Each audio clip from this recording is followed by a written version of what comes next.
Alright guys, Touch Commentary again. I hope you're doing well and enjoying your day. So far, things appear to be continuing where they left off for OpTic Texas at the end of last season, starting up some scrims in a pretty positive light here so far in Black Ops 7. Dashy absolutely cooking in some practice last night against the Gentlemates. Very early doors, it's got to be said, but already the teamwork from OpTic looks to be back in business. Loads of other talking points of the day. Very much enjoyed your thoughts in the comments. Hit the like button if you enjoy. Subscribe if you're new as always. I'd greatly appreciate it. I watched this clip, I was like, damn, what kind of nade spot did Shotzzy find on raid?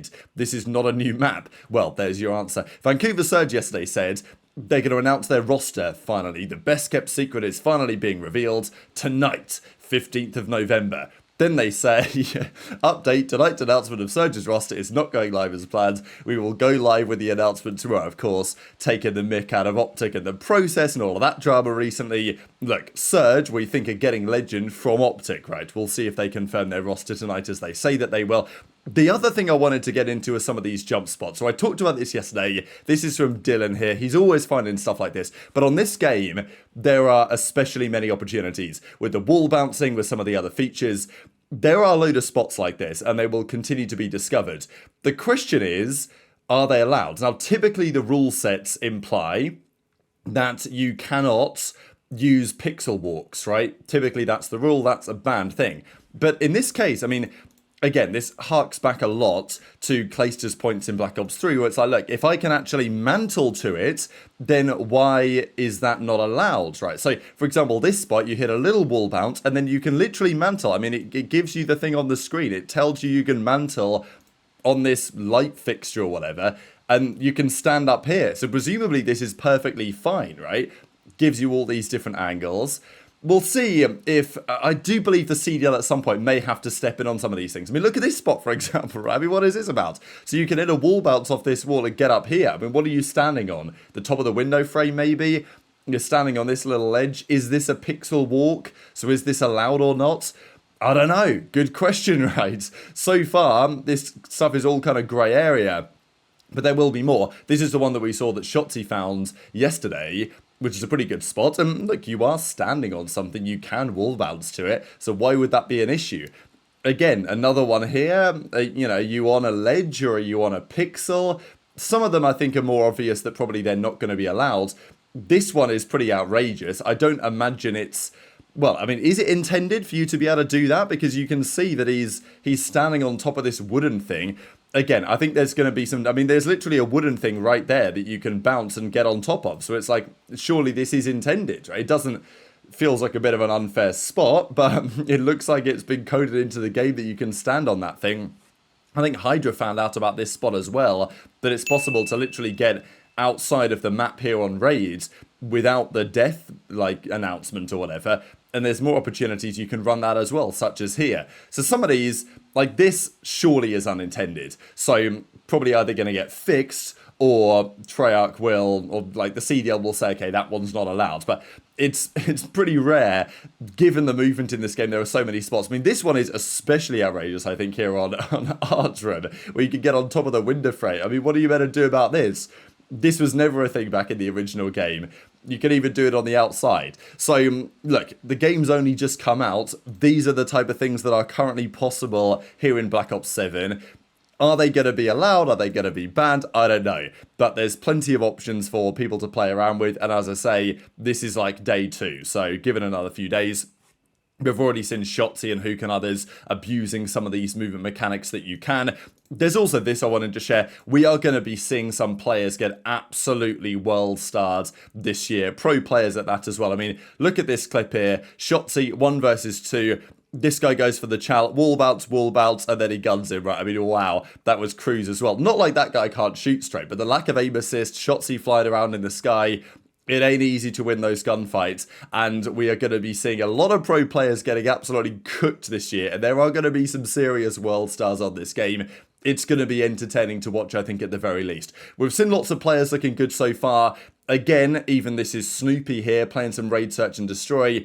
We've got the M15, right? So Snoopy you'd expect to probably be using the sub at some point. That is not the case for now. Such are the strengths of the ARs on this game right now. There has been even further talk as to whether the M15 is really the strongest of them, whether there are some other options. I mentioned it yesterday. If you were to ban the M15, I think there would easily be another AR, maybe the MXR or something, that would come along and be just as competitive. So yeah, Snoopy, 20 seconds on the clock, clutches the 1 versus 4, 17-4, wins the game 6-4. And we'll get into a second some of the other big results that we saw on Raise. We also saw some 1v1s going on. I thought this is pretty cool. Daltouche actually pulled off a bit of a masterclass, took down Huke, took down Dashy, although Dashy probably had some other focuses on the day. There was also this moment again. This was Scump versus Shotzzy, and you can see, you know, this is what we're going to be seeing this year, right? Shotzzy's hitting these wall bounces around the top of the door frame, gets out of there, hits the wall bounce back in and guns him.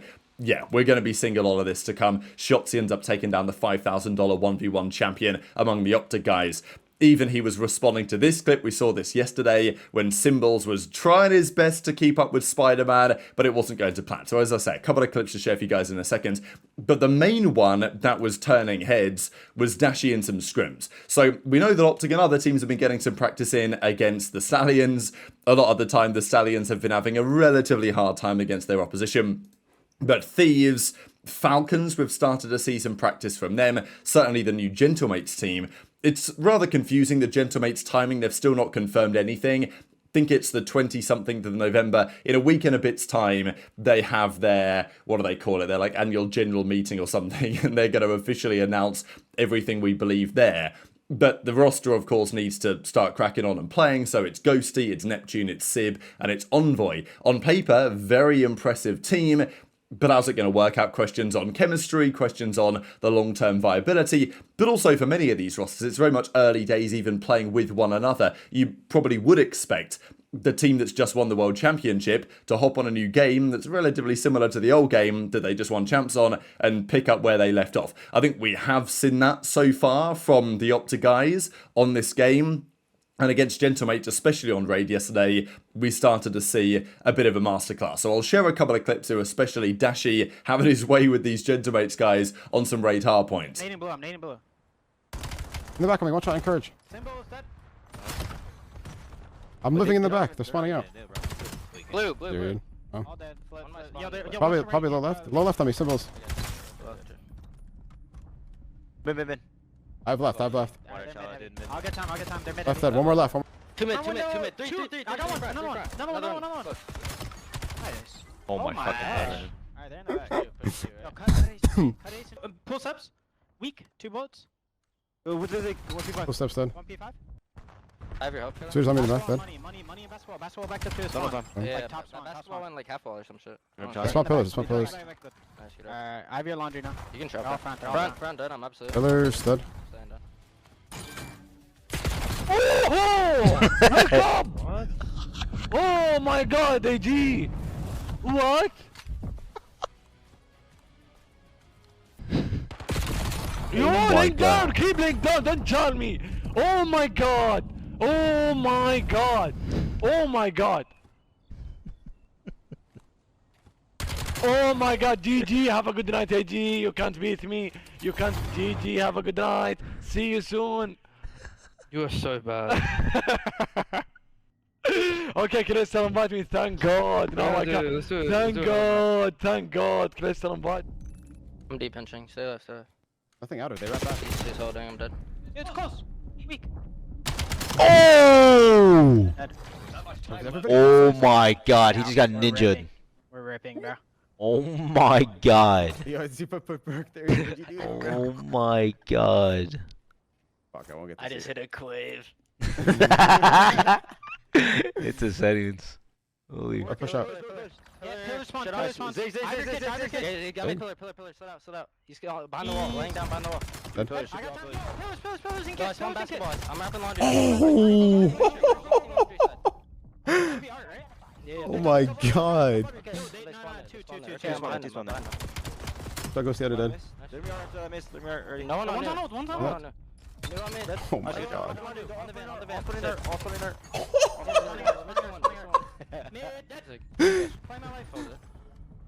So every time I watch these clips, I'm reminded how on day 2, day 3 of this game, there's already so many new ideas that are being come up with, right? I mean, even Dashy right here, when he gets this second 2-piece, hitting a little wall bounce off this left wall. I mean, you know, this would never really be a thing, but he could do it, and it's another way to chow.